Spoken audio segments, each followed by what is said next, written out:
I remember having a conversation with my mother, and she was encouraging me to go to bed early so I'd get a good night's sleep. And so I said, "Ma, why? Why should I go to bed and get a good night's sleep?" She says, "So you can get up and be refreshed in the morning and do well in school." I said, "Why do I need to do well in school?" She says, "So you can go to a good college." I said, "Why do I need to go to a good college?" She says, "So you can get a good job."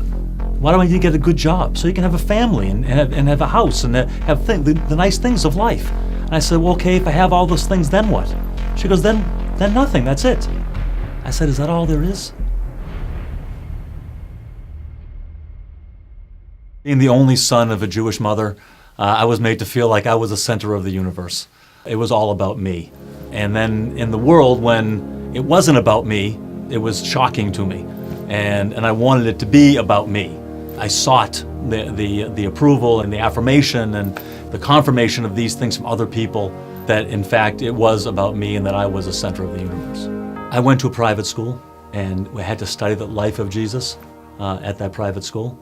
And I didn't like Jesus, but I wanted to hear from my own rabbi why we don't believe in Jesus. And he explained to me that he couldn't be the Messiah because when Messiah comes, he'll bring peace. And since Jesus has already come and there is no peace, he could not be the Messiah. And that satisfied me for about 7 years. And I was totally satisfied with that answer. It made sense to me.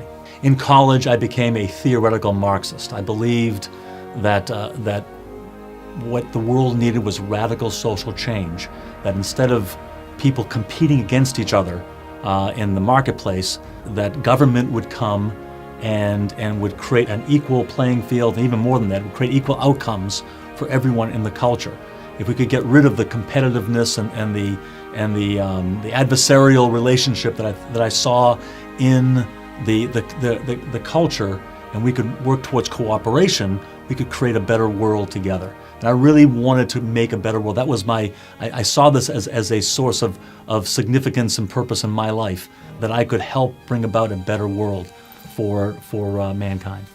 The only problem with my convictions about social change and making a better world was the problem of the brokenness in people. My own personal brokenness, I saw that, my own selfishness, my own pride, my own lust, my own greed, all of those things in my life. And I saw that in other people. I saw it in the world around me. And if there was something wrong with us, if there was something wrong with people, then changing social systems wouldn't make any difference. It would just be the same thing over and over again. So in my freshman year of college, I hear a knock on my door. I open the door, and there's a young man there. He looks at me, he goes, "Hi, my name's Paul, and I'd like to talk to you about establishing a personal relationship with Jesus Christ." I thought, whoa, that took me by surprise, and I said, "I'm sorry, I'm Jewish." He goes, "That's okay, so is he." I said, yeah, you're right. Yeah, I said, "Come on in." So I invited him in the room. I invited some of my Jewish friends from down the hall to come join us. And then he began to explain to us why Jesus was the Jewish Messiah. So the questions that I came to college with stayed with me. And I realized if there was no God, there was no hope. That led me on a quest, on a search. And in the process of that search, I came across the prophecy in the 53rd chapter of Isaiah. And I remember reading it and thinking to myself, what's Jesus doing in my Bible? I was surprised as I read it that this was from the prophet Isaiah, the Jewish prophet. And I said, what's Jesus doing in my Bible? And I began to think, why didn't the rabbi tell me about this? Why didn't he tell me that there was a picture of Messiah other than the Messiah bringing peace, but a Messiah that was going to suffer and die for us? After college, in order to make extra money, I worked nights and weekends for a kosher caterer in Boston. One night, April 30th, 1980, I was at Temple Sinai in Marblehead, Massachusetts. I was there for a donor dinner, serving a donor dinner. I was asked if I would pack up the truck so everybody else could go home and just I would be left. And I said, fine. So everybody else left. The ladies had their fundraiser inside the shul, and I was outside with a cup of coffee and a cigarette and just thinking about life. All of a sudden, inside the synagogue, the women started praying. Their prayers began to remind me of my own searching and my own struggle, my own journey that I was on. And I started thinking about Jewish history, and I started thinking about David, and I started thinking about Jesus. Is Jesus the Messiah? Is it really important who the Messiah is? Is Jesus the Son of God? Is he God? Did he ever say he was God? And couldn't he have just meant that he was close to God and intimate with God?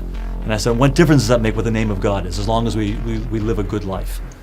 And as I'm thinking these things, I'm walking around the temple parking lot, and I get to the end of the parking lot, and I look up, and before me is a gathering of light, and the light forms a figure of a man, and the man is all in light, and he's in front of a cross, not on the cross, but in front of a cross, and it's all brightly illuminated in front of me, about 20 yards away from me, as big as life. And I looked up and I saw the figure, and I said, "Oh my God, it's Jesus Christ." And my hands are shaking, and I'm shaking my head on the way home. Did I really see this? Did I really see this? And it scared me so much, I decided to try to put it out of my mind. So I spent the next couple of weeks just partying and going out to bars and just trying to forget about what had happened. And I did this for a couple of weeks of getting drunk and trying to forget. I woke up one morning, I was living at home at the time, and I woke up in the morning and I was getting my orange juice in the kitchen, and my mother looks at me and says, "Rich, what are you running from?" So I came to realize that I wasn't the center of the universe, that God was, that it wasn't about me, it was about Him. And it was about me investing my life in His purposes that He had for me. And that gave me such a feeling of meaning and purpose in my life that it was beyond anything that I could have dreamt for. I never thought I'd get the answers. I never thought that those were the kinds of things that there were answers to. But now I realize that there's a God, and that He loves me, and that love sets me free to love and serve others, and love and serve Him. Today I'm married to my beautiful wife Michelle, who happens to be Italian. I thought it was more important to marry a girl that shared my faith in Jesus than it was to marry a Jewish girl. We have three wonderful boys, Joshua 27, Micah 26, and Zach 23. They all have come in their place in their life where they have asked Jesus to be their Messiah and Lord, and they are walking with Him, and so we're very proud of them.